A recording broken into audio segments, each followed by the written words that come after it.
ছেলের দুর্বলতা মায়ের সাহস, অতিরিক্ত মা ভক্তি ছেলের সংসারের অশান্তির কারণ। যাই হোক, কখনোই অতিরিক্ত কিছু ভালো না, সেটা মেয়ের বেলায় বলেন ছেলের বেলায় বলেন। সংসার করতে হলে সমতা বজায় রেখেই সংসার করা উচিত।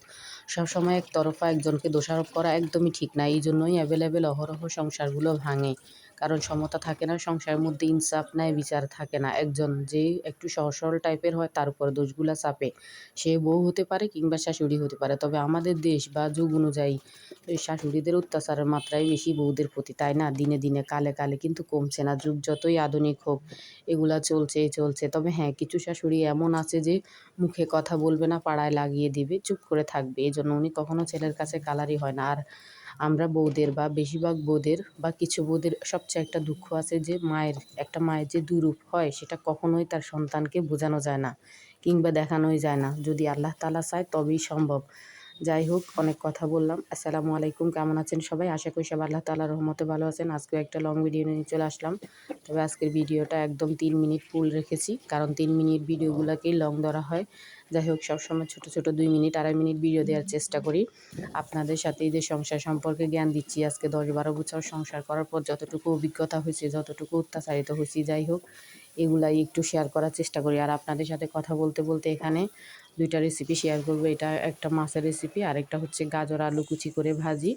অবশ্য এই মাছটার সঠিক নাম জানি না। কেউ বলে জাটকা, কেউ বলে সামুদ্রিক মাছ, জানি না আসলে এর নাম কি। কেউ জানলে একটু জানাবেন।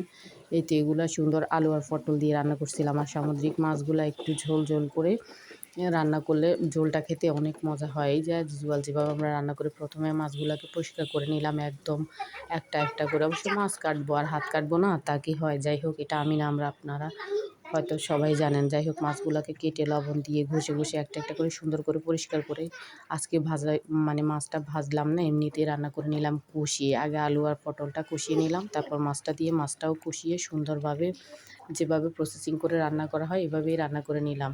আর লাস্টে গাজরগুলো কুচি করে ফোড়ন হিসাবে ওই যে পেঁয়াজ রসুন কাঁচামরিচ এগুলো দিয়ে ভেজে নিলাম। যাই হোক, যেটা বলতেছিলাম, আসলে যাই হোক, দেখেন, সংসার করবেন, আপনার ধৈর্য থাকবে না সেটা হবে না। বিষ হজম করার ক্ষমতা রাখতে হবে। আপনি দোষ করবেন না, কাজ করবেন, সব দিক থেকে ভালো থাকার চেষ্টা করবেন, সবাইকে ভালো রাখার চেষ্টা করবেন, তারপরেও আপনি দোষী হবেন।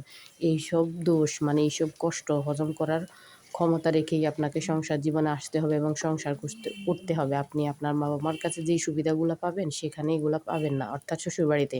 কারণ এখানে আপনি নিজেই গার্জিয়ান হয়ে উঠবেন। আপনার নিজের দায়িত্ব নিজেকে পালন করতে হবে, প্লাস অন্যদের দায়িত্ব পালন করতে হবে। সোজা কথা একটাই, আপনি সংসার করবেন, আপনাকে থাকতে হবে বিশাল পরিমাণ ধৈর্য। আপনি দোষ করেন নাই, তাও আপনাকে দোষী মনে সংসার করতে হবে যুগ অনুযায়ী। যাই হোক, যারা কষ্ট করে শুনলেন ধন্যবাদ।